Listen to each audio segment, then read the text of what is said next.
부자가 되는 마음의 길. 산사에서 내려오신 제자께서는 마음이 한결 가벼우셨습니다. 그분은 부처님의 말씀을 가슴 깊이 새기며 세상으로 향하셨습니다. 산 아래로 내려오자 세상은 여전히 소란스러웠습니다. 시장은 사람들의 욕심과 웃음으로 가득했고 길거리마다 돈을 쫓는 발자국이 흙먼지를 일으키고 있었습니다. 처음에는 그 속이 두려우셨습니다. 그러나 곧 부처님께서 하신 말씀을 떠올리셨습니다. 부는 칼과 같고 지혜는 그 칼을 쥐는 손이다. 그분은 그 말씀을 마음속으로 되뇌며 상인들의 행렬 속으로 걸어 들어가셨습니다. 제자께서는 처음에 작은 장사를 시작하셨습니다. 그가 판 것은 향초였습니다. 사람들은 향을 사면서 부자가 되기를 빌었습니다. 그러나 그는 향을 팔며 마음속으로 다짐하셨습니다. 이 향은 바람에 타 사라지지만 사람의 마음에 남는 향이 되게 하리라. 그분은 하루의 절반은 장사에 쓰시고 나머지 절반은 사람들의 이야기를 들어주셨습니다. 장사꾼, 농부, 여인, 노인 모두의 삶에는 저마다의 결핍과 욕망이 있었습니다. 그 이야기를 들을 때마다 부처님의 음성이 들리는 듯 했습니다. 그대의 손에 있는 돈이 그대를 지배하면 그대는 노예다. 그러나 그대가 그 돈을 다스리면 그대는 주인이다. 그 말씀을 실천하기 시작하셨습니다. 장사가 잘 될수록 더 많이 나누셨습니다. 비가 오던 날에는 젖은 옷으로 서 있는 아이에게 자신의 외투를 벗어주셨고 굶주린 노인에게 따뜻한 죽을 나누어 주셨습니다. 그 작은 선행은 사람들의 마음속에 불을 켰습니다. 시간이 흐르면서 그의 장사는 번창했습니다. 사람들은 그를 향해 부자라 불렀습니다. 그러나 그는 여전히 검소하셨고 하루 한 끼만 드시며 자신을 다스리셨습니다. 그러던 어느 날 한 사내가 찾아왔습니다. 그는 같은 장사꾼이었지만 눈빛은 탐욕으로 흐려져 있었습니다. 당신이 번 돈의 절반은 내 것입니다. 당신의 향초는 내 가게보다 더 잘 팔리니 이건 부당한 일이지요. 제자께서는 조용히 미소 지으셨습니다. 제 향이 특별한 것은 아닙니다. 다만 마음을 담아 만들 뿐이지요. 사내는 그 말씀을 비웃었습니다. 마음으로 돈이 생기면 세상은 천국이지요. 결국 돈이 있어야 마음이 편한 법 아닙니까? 그 말에 제자께서는 잠시 고개를 숙이셨습니다. 그리고 부처님의 말씀을 떠올리셨습니다. 욕심은 자신을 태우는 불이다. 불을 쥔 손은 결국 자신을 태운다. 그분은 사내에게 말씀하셨습니다. 그대가 원하는 것이 있다면 제가 나누겠습니다. 하지만 그대가 저의 마음까지 빼앗을 수는 없습니다. 사내는 욕설을 퍼붓고 떠났습니다. 그날 밤 제자께서는 향을 피우며 조용히 중얼거리셨습니다. 스승님, 저는 아직 마음이 흔들립니다. 바람이 지나가며 향불을 흔들었습니다. 그 불꽃은 마치 부처님의 숨결처럼 흔들리다 이내 잦아들었습니다. 다음 날 아침 그 사내가 다시 찾아왔습니다. 얼굴은 창백했고 눈에는 후회의 빛이 어려 있었습니다. 당신의 말이 옳았습니다. 저는 욕심에 눈이 멀어 제 마음을 잃었습니다. 제자께서는 그의 손을 잡으시며 말씀하셨습니다. 그대의 마음이 돌아왔다면 그것으로 충분합니다. 그들은 함께 웃었습니다.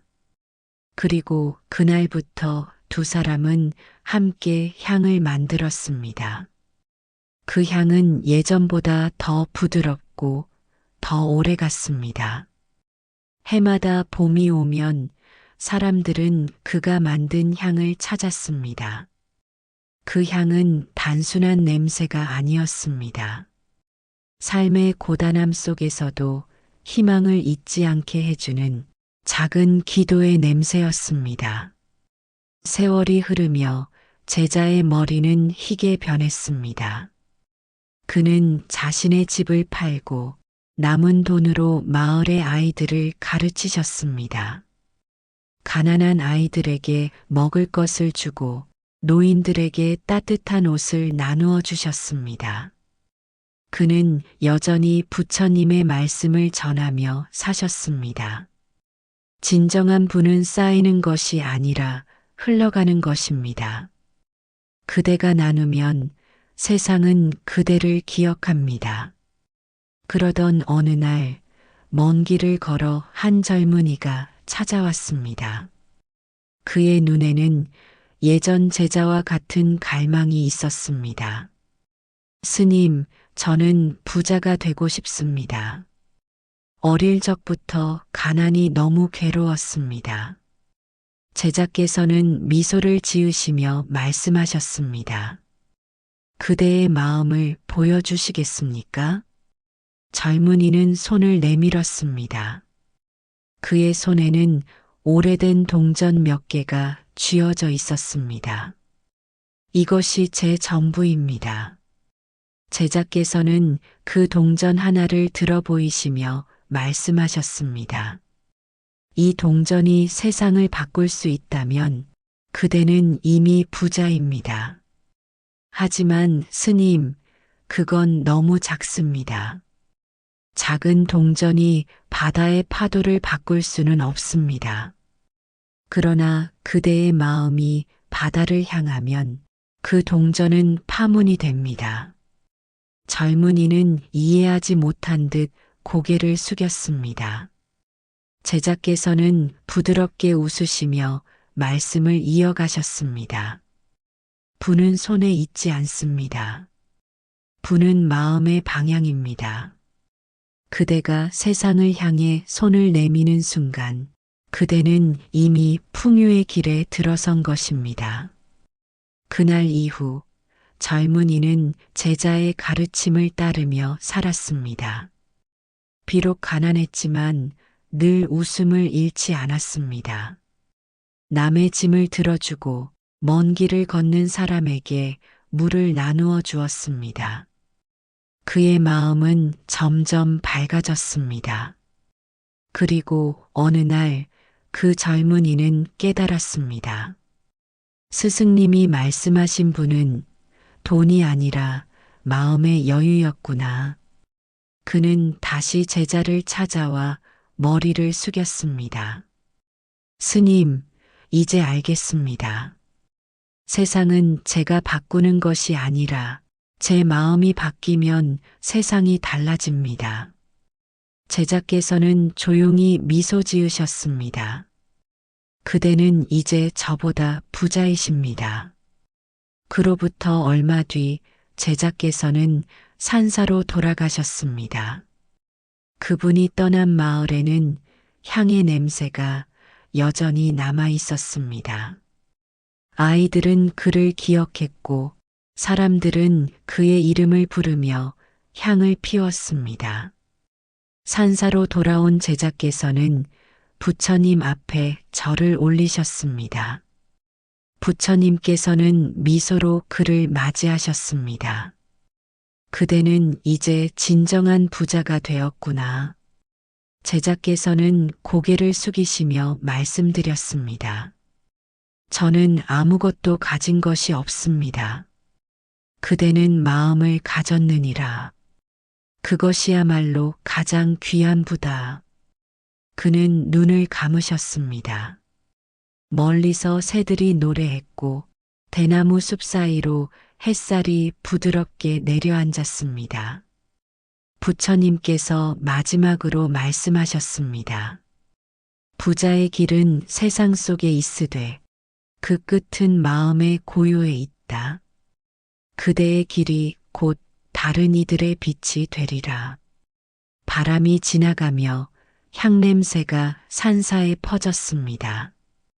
그 향은 세월을 넘어 지금도 누군가의 마음속에서 피어오르고 있습니다. 부자가 되는 마음의 길.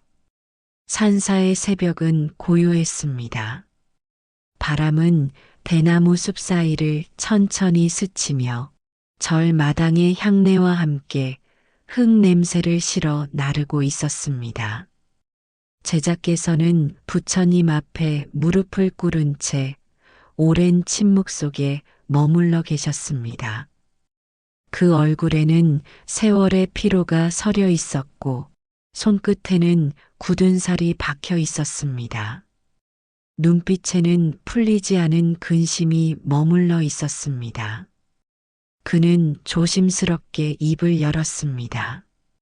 세존이시여, 저는 세상 속에서 살아 돌아왔습니다. 사람들은 모두 돈을 좇으며 삽니다. 가난하면 부끄럽다 하고 가진 자는 오만합니다. 저는 그 사이에서 길을 잃었습니다. 부처님께서는 조용히 그를 바라보셨습니다. 그 시선에는 꾸짖음이 아닌 연민이 담겨 있었습니다. 그대의 마음은 지금 어디에 머무르고 있느냐? 제자는 고개를 숙이며 대답했습니다. 저는 부자가 되고 싶었습니다. 가난을 벗어나면 행복해질 줄 알았습니다. 그러나 부자가 되려 할수록 불안해졌습니다. 돈이 쌓일수록 마음은 더 허전했습니다. 부처님께서는 미소를 지으셨습니다. 그대의 말 안에 이미 답이 있느니라. 부자가 되는 길은 돈을 쌓는 데 있지 않다. 마음을 세우는 데 있다. 제자는 고개를 들며 여쭈었습니다. 마음을 세운다는 것은 무엇입니까? 그대는 마음의 집을 짓고자 하지만 그 기둥이 무엇으로 세워져야 하는지를 모르고 있다. 마음의 집은 세 가지로 세워진다.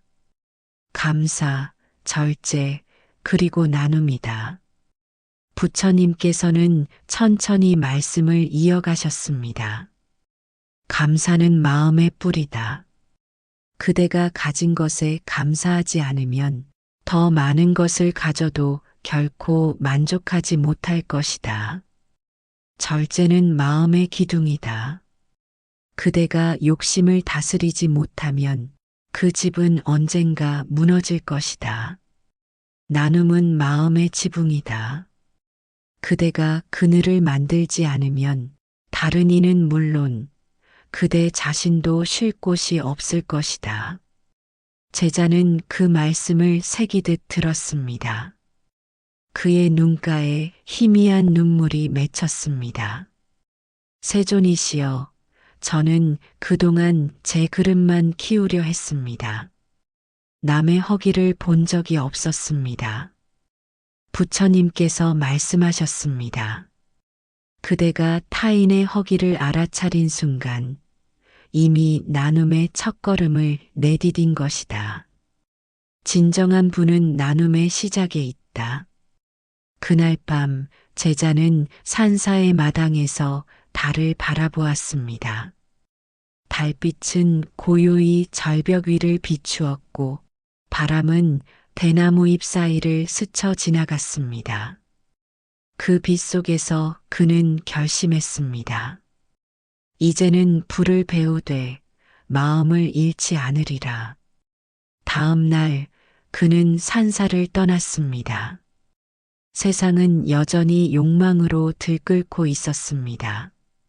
시장에는 소리 높여 외치는 상인들이 있었고, 길가에는 돈을 잃은 자들의 한숨이 흩날리고 있었습니다. 그는 그들 틈에 섞여 장사를 시작했습니다. 사람들은 그를 비웃었습니다. 저 스님 꼴을 한 사내가 장사라니 세상 물정을 모르는군. 하지만 그는 웃으며 말했습니다. 돈을 벌되 마음은 잃지 않겠습니다. 그는 향을 팔며 사람들에게 말했습니다. 이 향은 단순한 냄새가 아닙니다. 그대의 마음을 정화하는 기도입니다. 사람들은 처음에는 믿지 않았지만 시간이 지나자 그 향의 의미를 이해하기 시작했습니다. 그 향은 가난한 이의 집에서도 부자의 집에서도 똑같이 타올랐습니다. 어느 날 한 노파가 찾아왔습니다. 이 향을 피우면 마음이 조금 편안해집니다. 그녀의 눈에는 눈물이 맺혀 있었습니다. 남편이 떠난 지 오래입니다. 그때부터 돈도 웃음도 사라졌습니다. 제자는 조용히 그녀의 손을 잡으며 말씀드렸습니다. 돈은 다시 모을 수 있습니다. 하지만 마음은 돌보지 않으면 사라집니다. 그는 노파에게 향을 건네며 말했습니다. 이건 돈을 받지 않겠습니다. 그대의 마음이 편안해진다면 그것이 저의 이익입니다. 그날 이후 노파는 매일 향을 피우며 그의 안부를 기도했습니다. 그의 장사는 점점 번창했습니다.